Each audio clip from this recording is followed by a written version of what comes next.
Baru-baru ini viral sebuah video amatir singkat yang menarasikan bahwa gunung emas sudah ditemukan di Kongo. Kongo sendiri merupakan suatu negara di bagian tengah sampai barat benua Afrika. Nama resmi negaranya adalah Republik Demokratik Kongo.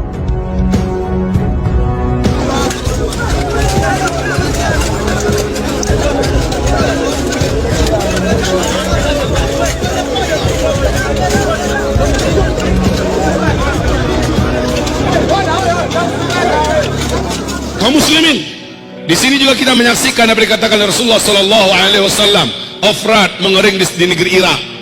Apabila dia mengering, akan ketemu nanti gunung emas, kata Rasulullah. Tidak akan terjadi kiamat sampai sungai Ofrat mengering terlebih dahulu. Sejak 2014, bulan Maret 2014, apa yang dikatakan oleh NASA Amerika di New York Times pada tanggal 12 Februari 2013 jadi kenyataan bahwa sungai Ofrat mengering di 2014. Sampai hari ini sungai Ofrat sudah tidak lagi berair sedikit pun. Ternyata New York Times sudah mengumumkan di 2013 tanggal 12 Februari bahwa sungai Ofrat menurut NASA sudah susut airnya, mengurang airnya 60%. Kata mereka 2014 sungai Ofrat kering total. Kering sudah sekarang 100%. Sungai terbesar di Timur Tengah itu ada 3, Nil, Tigris, dan Ofrat. Dan Ofrat itu induknya atau sumber kepalanya adalah di Turki, lehernya di Syria, bodinya di Irak, ekornya di Iran. Sungai ini sekarang sudah tidak bisa lagi dinikmati oleh umat manusia di negeri Irak. Kaum muslimin yang kami muliakan, Masya Allah. Dan apa yang dikatakan oleh George Bush membuktikan hadis Nabi. Nabi mengatakan tidak akan terjadi kiamat sampai mengering terlebih dahulu sungai Ofrat. Keringnya sungai Ofrat akan menyebabkan munculnya atau ditemukannya gunungan emas yang ada di negeri Irak, yang menjadikan kaum lelaki di muka bumi ini akan berlomba-lomba ke sana untuk memperebutkan gunung emas tersebut, dan mereka berperang.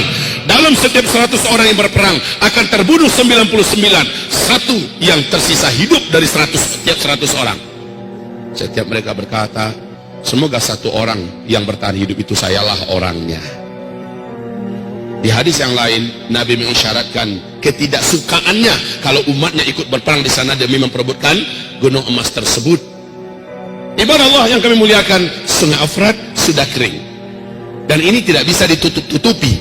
Juga tidak bisa direkayasa keringnya sungai Ofrat. Dan George Bush, masih ingat George Bush? Masih? Siapa makhluk ini, Pak? Presiden Amerika Serikat sebelum digantikan oleh Barack Obama berpidato dengan penuh semangat di depan gedung putihnya dan berkata, satelit kita telah menangkap potensi emas yang sangat besar di negeri Irak.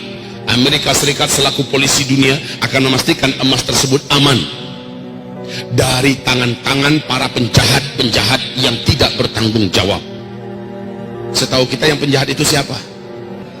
Kaum muslimin, subhanallah, hadis Nabi sudah jadi kenyataan. Kalau nggak sekarang, zamannya kapan lagi? Saya bertanya, kalau nggak sekarang, zamannya kapan pernah sungai Ofrat kering total seperti sekarang? Dan sudah berapa tahun? Sejak 2014 loh. Sudah berapa tahun?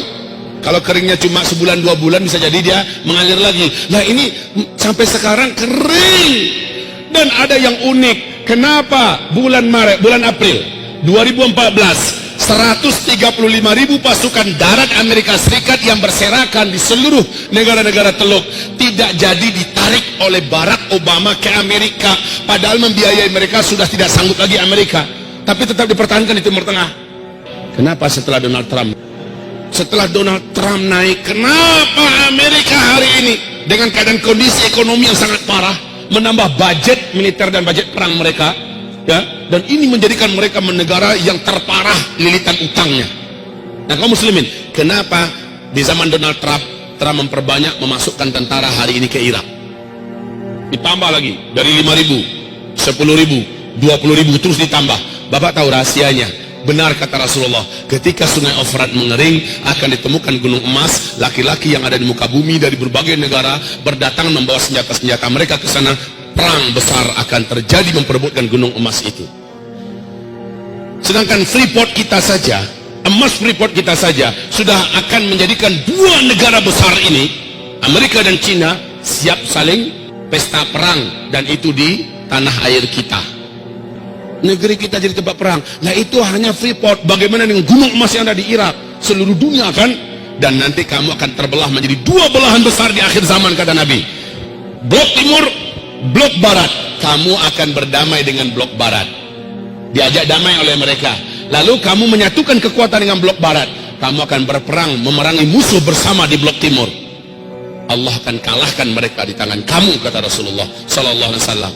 Lalu barat ketika itu berkata, di Syria, di Damaskus, sambil mengibar-ibarkan benderanya, kemenangan ini adalah kemenangan kaum salib. Padahal mereka kolaborasi dengan dunia Islam, tapi mereka mengumumkan kemenangan adalah kemenangan salib. Maka terjadilah perang antara kalian dengan barat, dan Allah menangkan kalian. Perang itu dikenal oleh dunia barat dengan sebutan di kitab Taurat, di kitab Injil dengan perang Armageddon.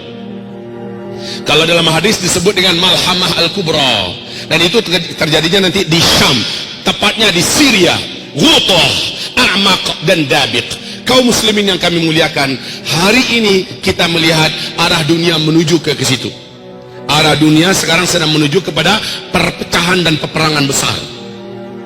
Ada nggak masuk ke bapak masing-masing, ke ibu-ibu di Androidnya, tentang pidato terakhir Donald Trump yang akan melakukan kunjungan perdamaian, kunjungan damai ke Arab Saudi, ke negeri Arab lainnya. Mereka adalah sekutu kami di dunia timur. Kita akan membuatkan kekuatan kita menjadi kembali nyata, bla bla bla bla. Inilah kunjungan terindah yang pernah ada sepanjang sejarah Amerika, kata Donald Trump. Ada dengar nggak? Ada dengar nggak? Pada sebelum dia naik, apa ancamannya dengan dunia Islam? Apa ancamannya kepada dunia Islam si Donald ini? Dan ancaman itu dia buktikan, Pak. Baru saja dia naik, sudah mulai dilakukan ini. Bahkan ada masjid di Amerika yang diratakan dengan tanah. Sudah mulai. Kemudian bagaimana ancaman-ancamannya dia wujudkan. Dan sekarang dia melihat bagaimana harus bersatu dengan dunia Arab atau dunia Islam. Maka lihat, hadis Nabi akan jadi kenyataan. Kamu akan diajak berdamai oleh Rum, dalam hal ini Amerika dan Eropa. Lalu kamu akan memerangi musuh bersama di blok timur, yaitu Rusia, China, India, Iran, dan semua kekuatan blok timur akan perang besar melawan blok Islam dan Barat. Kaum muslimin, lihat, sebentar lagi, kalau sudah begitu kenyataannya, lalu di fase keempat ini, apa yang harus kita lakukan, wahai para pemuda? Apa yang harus kita buat, wahai generasi muda? Ibu-ibu, apa yang harus ibu lakukan? Sementara kata Rasulullah, yang paling panjang umurnya adalah ibu-ibu. Dalam artian apa? Di fase keempat yang paling banyak tersisa hidup itu kaum ibu-ibu, Bu. Di mana laki-laki jumlahnya 1:50. Pada kemana kita semua? Sudah di alam barzakh. Semoga saja kita lagi cerita nanti di taman surga sambil menunggu kiamat. Taib kaum muslimin, ini akhir zaman. Di masa ini akan banyak kejadian-kejadian yang luar biasa. Dan di masa ini memang kaum lelaki yang paling banyak berpindah ke alam barzakh.